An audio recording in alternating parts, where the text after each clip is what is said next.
Imaginez un instant une salle de classe en 1960.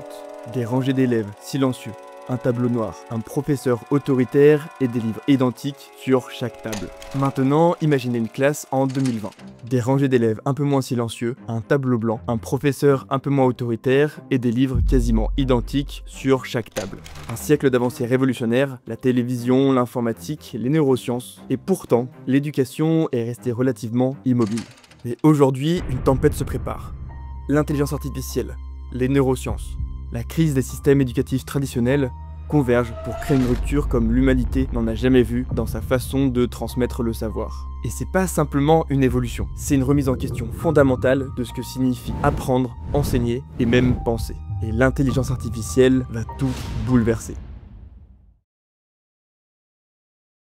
Commençons par une réalité dérangeante. Notre système éducatif s'est construit en tournant délibérément le dos à la science. Les neurosciences ont fait des bonds de géant ces 30 dernières années. Nous avons découvert que le cerveau humain n'est pas cette machine à enregistrer passivement l'information qu'on imaginait. Il est plastique, social, émotionnel. Il apprend par l'expérience, la curiosité, l'erreur. Il a besoin de mouvement, de sommeil, d'émotions positives pour pouvoir fonctionner optimalement. Et pourtant, que proposons-nous à nos enfants? L'immobilité forcée pendant des heures, l'apprentissage passif, la peur de l'erreur, la compétition anxiogène, le réveil à des heures biologiquement inadaptées, la séparation artificielle des matières quand le cerveau fonctionne par connexion. Stanislas Dehaene, neuroscientifique de renommée mondiale, l'affirme sans détour. L'école, telle que nous la connaissons, est aux antipodes de ce que les neurosciences recommandent pour un apprentissage efficace. Nous avons construit nos écoles non pas selon les besoins du cerveau, mais selon les besoins de l'ère industrielle. Standardisation, horaire fixe, hiérarchie, obéissance. Un système conçu pour produire des travailleurs d'usine dans un monde où, ironiquement, les usines disparaissent. Cette dissonance entre ce que nous savons et ce que nous faisons n'est pas seulement inefficace, elle est aussi tragique.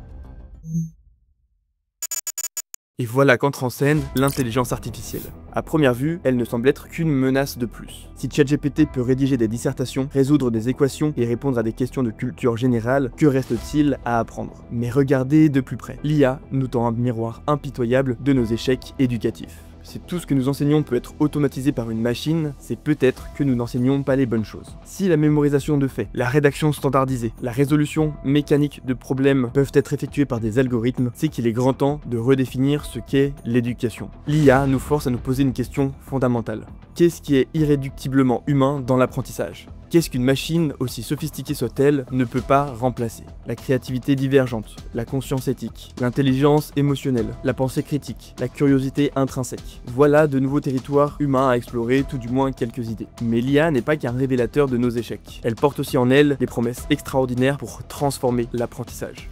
Depuis des siècles, nous savons que chaque cerveau est unique. Chaque enfant apprend différemment, à son rythme, avec ses forces et ses faiblesses. Et pourtant, nous avons persisté dans l'illusion qu'un enseignement standardisé pouvait convenir à tous. Pourquoi? Parce que la personnalisation à grande échelle était techniquement impossible. Mais elle ne l'est plus. L'IA dans l'éducation peut aujourd'hui analyser en temps réel non seulement ce que l'apprenant comprend, mais comment il le comprend. Elle peut identifier ses styles d'apprentissage, ses lacunes spécifiques, ses intérêts, son niveau optimal de difficulté, cette zone proximale de développement que Vygotsky théorisait il y a un siècle sans pouvoir l'implémenter à grande échelle. Imaginez un programme qui s'adapte instantanément à votre façon d'apprendre, qui détecte quand vous perdez votre attention et modifie son approche, qui vous présente les concepts dans l'ordre optimal pour votre cerveau spécifique, avec les bons exemples, adaptés à vos intérêts, qui sait quand vous êtes prêt à être défié et quand vous avez besoin de consolidation. Cette ultra-personnalisation n'est pas une utopie, elle est déjà en développement.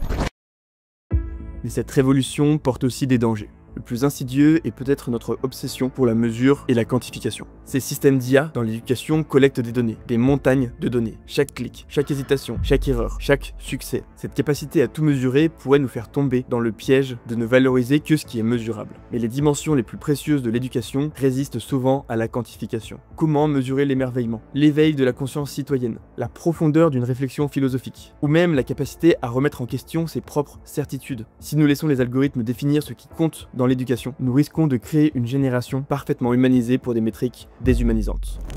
Un autre danger se profile, la dépendance cognitive. Nos cerveaux sont des organes biologiques façonnés par leur environnement. Si nous déléguons de plus en plus de fonctions cognitives à l'IA, que se passe-t-il dans nos cerveaux? Nous avons déjà observé comment la dépendance au GPS atrophie notre sens de l'orientation spatiale. Comment les calculatrices ont diminué notre capacité au calcul mental. Comment les moteurs de recherche ont modifié notre mémoire. Que se passera-t-il quand nous déléguerons à l'IA l'analyse de texte, la résolution de problèmes, la synthèse d'informations? Nos cerveaux suivent le principe neurologique de « use it or lose it ». Pourrait-il perdre ses capacités? Michel Desmurger, neuroscientifique, tire la sonnette d'alarme. Notre cerveau se spécialise dans ce qu'il pratique. Si nous pratiquons la délégation cognitive, c'est dans cette capacité que nous excellerons, au détriment d'autres fonctions essentielles.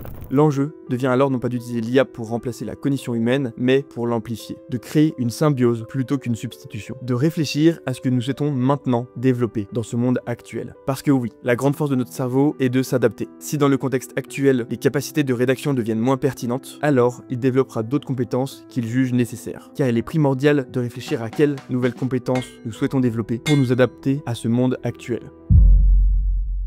Et si nous parlions d'une autre menace, cette inégalité face à cette révolution? La fracture numérique d'hier concernait l'accès aux technologies. La fracture de demain concernera la capacité à utiliser intelligemment l'IA sans en devenir dépendant. D'un côté, nous pourrions voir émerger une élite capable d'utiliser l'IA comme un amplificateur cognitif, sachant quand l'utiliser et quand s'en passer, comprenant son fonctionnement mais aussi ses biais et limites, gardant une autonomie intellectuelle. De l'autre, une masse de personnes devenues dépendantes de systèmes qu'elles ne comprennent pas, l'utilisant de la mauvaise manière, avec des résultats pleins d'hallucinations, d'erreurs, de biais, incapable de penser de manière critique.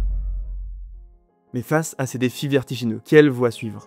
Peut-être celle d'une éducation qui placerait enfin la cognition humaine au centre, qui utilise toutes les avancées en psychologie cognitive, en neurosciences. Une éducation qui enseignerait explicitement comment mieux apprendre, comment penser, comment réguler ses émotions. Les neurosciences nous montrent que ces métacompétences cognitives sont largement enseignables. La pleine conscience améliore l'attention. La méditation renforce le contrôle cognitif. La métacognition, penser sur sa propre pensée, peut être systématiquement développée. Il existe beaucoup de techniques, des techniques de mémorisation qui permettent de mémoriser plus d'informations, plus rapidement, de mieux apprendre. Les enseignants humains pourraient enfin se concentrer sur ce qu'ils font de mieux. Inspirer, guider, questionner.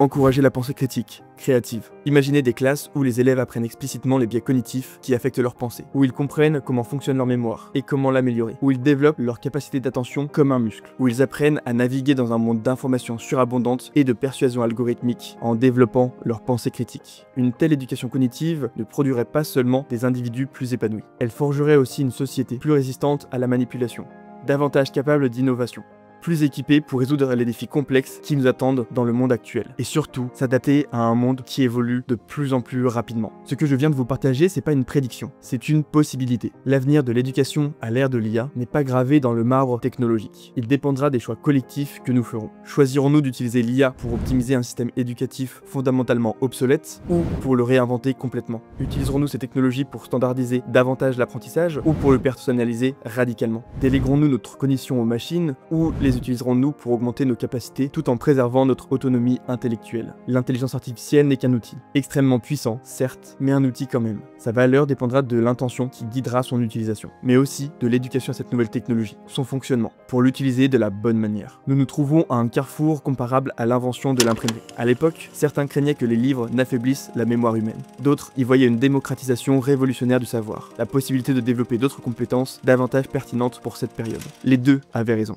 De même, l'IA dans l'éducation porte en elle le meilleur et le pire. Elle pourrait accentuer les inégalités ou les réduire, affaiblir notre autonomie cognitive ou la renforcer, déshumaniser l'apprentissage ou le rendre plus profondément humain que jamais. La différence réside dans notre niveau de conscience des enjeux, dans notre volonté collective de façonner ces technologies selon nos valeurs les plus hautes, plutôt que de nous laisser façonner par elles. Et si la véritable révolution n'était pas technologique, mais philosophique? Si elle consistait à redéfinir fondamentalement ce que signifie l'éducation à l'ère de l'IA? Parce que tout ça, c'est à nous de choisir.